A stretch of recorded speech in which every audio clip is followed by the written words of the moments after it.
Please tell me this is not happening.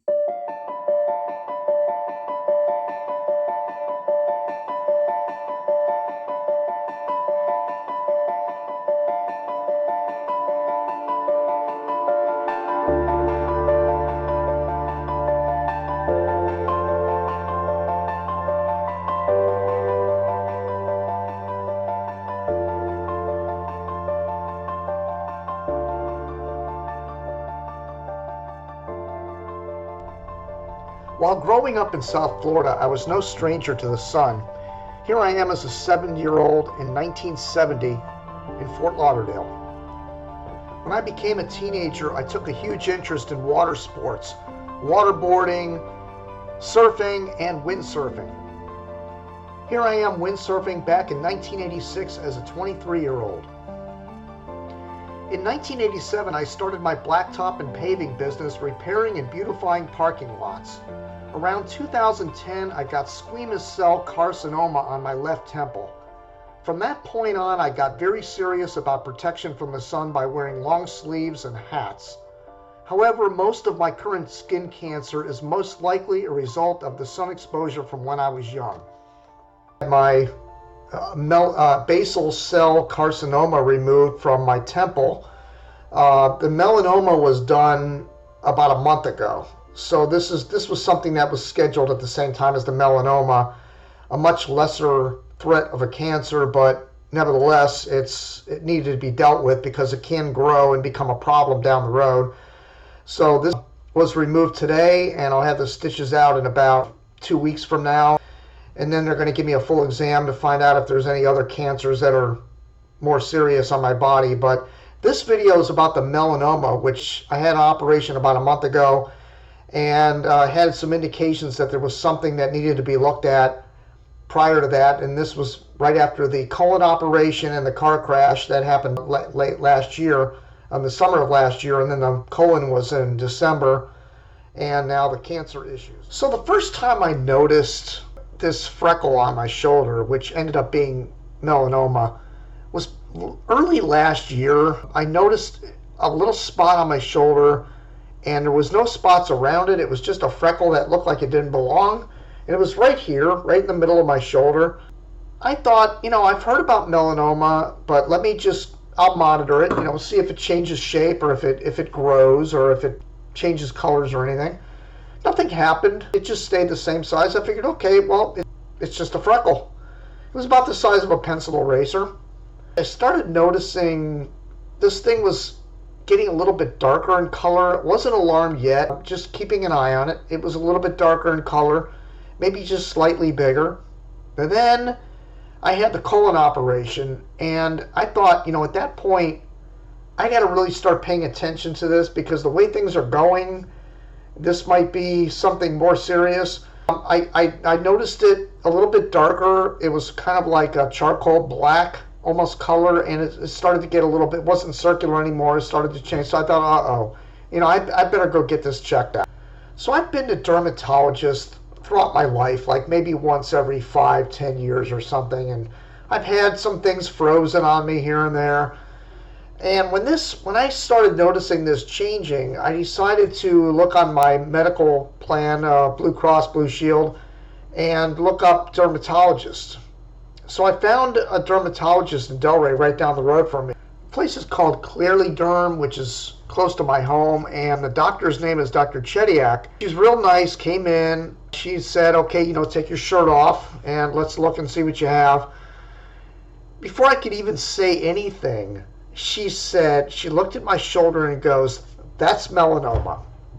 And so, I had told her everything that happened. She saw my colostomy bag on me, and she felt bad, and she goes, okay, she puts the thing on there and, starts looking at it a little closer, and she's like, yeah, definitely. But she said, we got to take a sample of this and have it tested. She goes, don't freak your wife out about this. Let's see if it tests definitely positive, and then we'll take the next step. So she also takes a close look at under my eyes here. Notice this bruising right here. This is from the antibiotics for the basal cell carcinoma, which was just removed.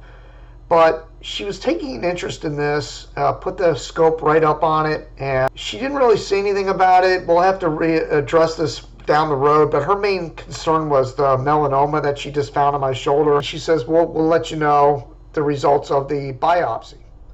So I cut myself shaving this morning right here, uncancer related. However, this is from the basal cell at the beginning of the video. You saw that it's still in the healing process, and I'm going to get these stitches removed on the 18th, which is 2 days from now. Continuing on the story about the melanoma, and a lot of you out there that have had melanoma can relate to this. It went on day after day after day. I didn't hear anything back about whether this was really melanoma or some other thing. And I've heard that, the longer it goes by, the better off it is because there's no urgency. So on day 4, I think it was, I get a call from the dermatologist office. She tells me that, yes, it is melanoma, and not only that, but it's deeper than they thought it was originally.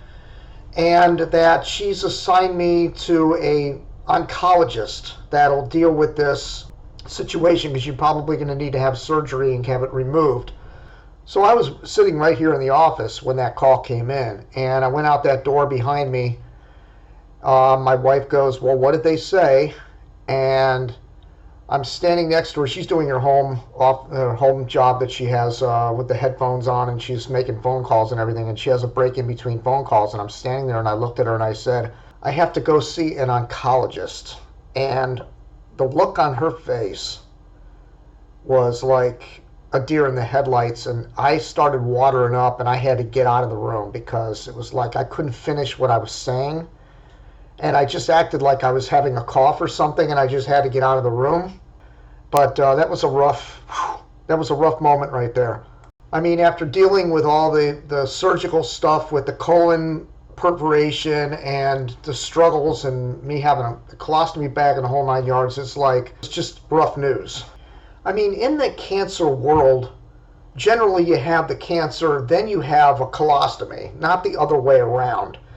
So it's like I'm just getting out of the dark and I'm going right back into the dark again with something that could actually kill me. I call this doctor down in Fort Lauderdale that she referred me to, the nurse on the phone, and she says, when can you come in? And I go, well, I mean, I'm available any afternoon. And she goes, well, we have tomorrow available. And that sent alarm bells off because normally you can't get in to see a doctor the next day.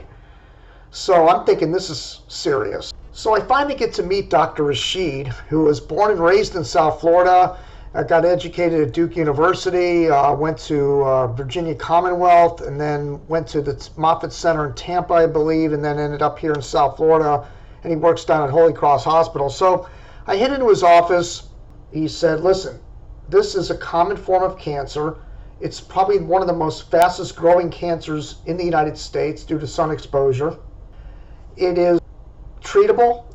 I mean, it can be deadly if not treated, but there are immunotherapies to deal with this. Now, the stage 1 and 2 means it's still in the epidermis and in the general skin area. If it gets to the lymph nodes, it's type 3. And then if it gets beyond the lymph nodes and it starts attaching to organs, then it is stage 4. He's thinking stage 1, 2, but he wants to be sure that it hasn't gotten to the lymph nodes. The only way to do that is to remove the lymph nodes and have them tested. And my mind is racing thinking, I want to know, based on everything I've been through lately, I need to know that this isn't in the lymph nodes and causing a problem. So let's go ahead and operate and remove the lymph nodes, and let's check and have the cancer removed and everything. So he schedules the surgery for March 2nd, but before I got into the surgery, they had to do what's called a lymph node injection, where they put a colored dye in your lymph nodes, and then they're able to pinpoint them like where they are so that they can surgically remove them correctly. So the surgery is scheduled for the following day, and we head into the pre-surgical room, where they put the gown on you and, get you prepped and put the IVs on you and get you all prepped. And here comes Dr. Rashid, and he's kind of quiet. He doesn't say very much, just checking in the notes and making sure everything's okay. And then the anesthesiologist shows up, and he's going over everything. And that guy's a real talker. I mean, just bah, bah, bah, bah, bah, bah, bah, and we were talking about a million things. And I asked him questions about anesthesiology, like does anybody ever die during that? How do you know how much to give somebody to where you're not permanently putting them out versus, or do they wake up too soon in the middle of the operation? Questions like that, right?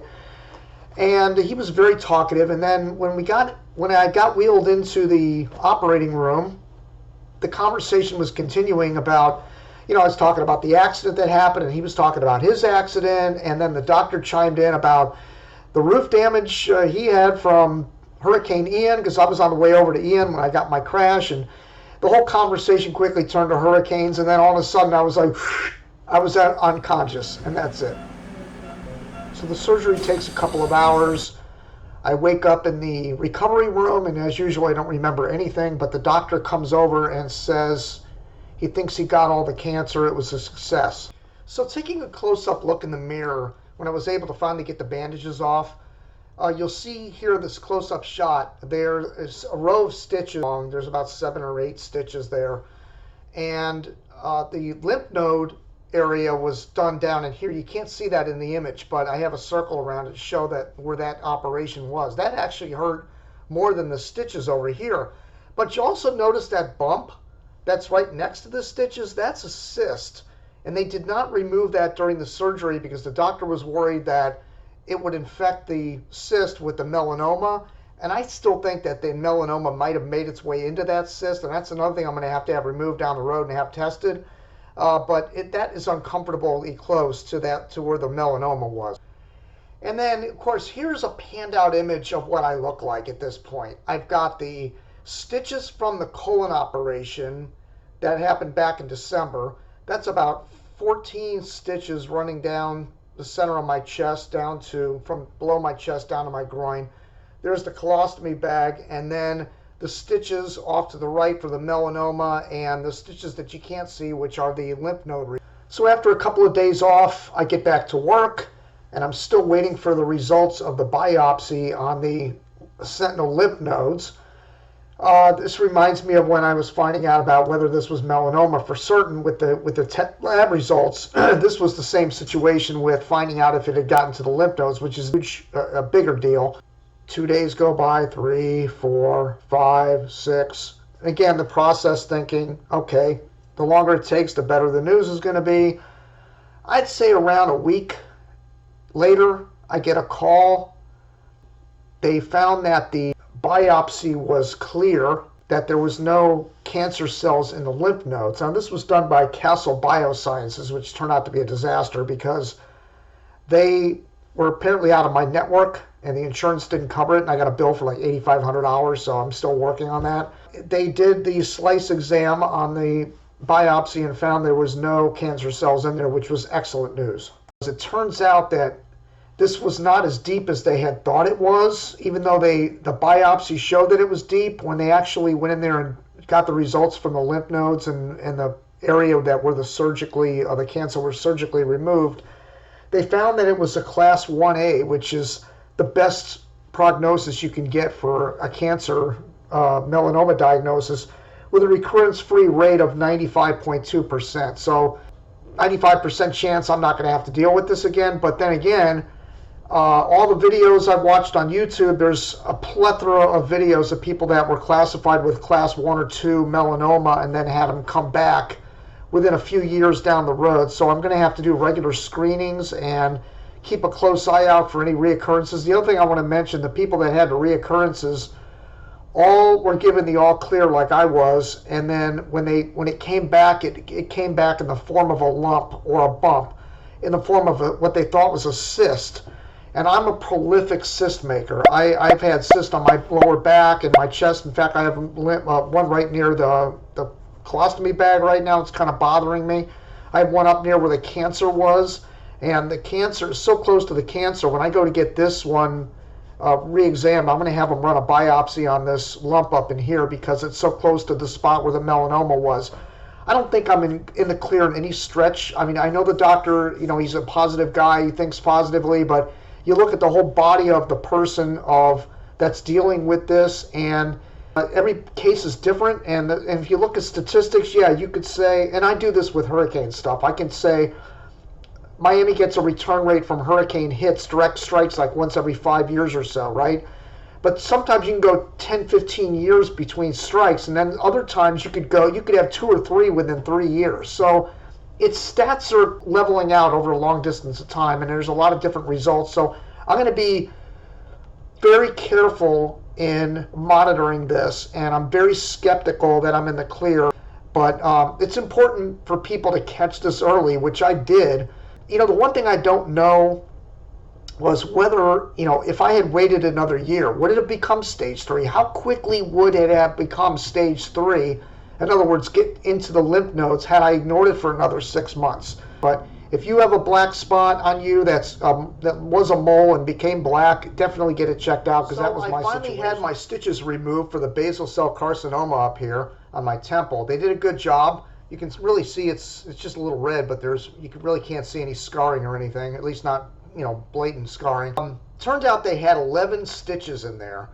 So if you add up all the stitches from the melanoma and the lymph node removal and the colon operation I have, since late last year I've had 38 stitches, and I've been under anesthesia 3 times.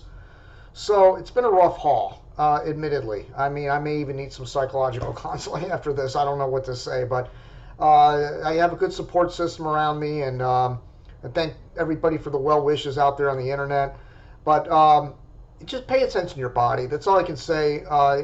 Especially skin stuff that pops up out of nowhere, and if it goes away quickly, you don't have to worry about it. If it's something that lingers and starts changing shape, at the very least, go to a dermatologist once every couple of years and get yourself checked out. And if you have any digestive issues going on that are serious, you need to get that checked as well. So anyway, I wish everybody out there well. I hope you don't have to end up like I did. So I'm Jim Williams. Thank you for watching.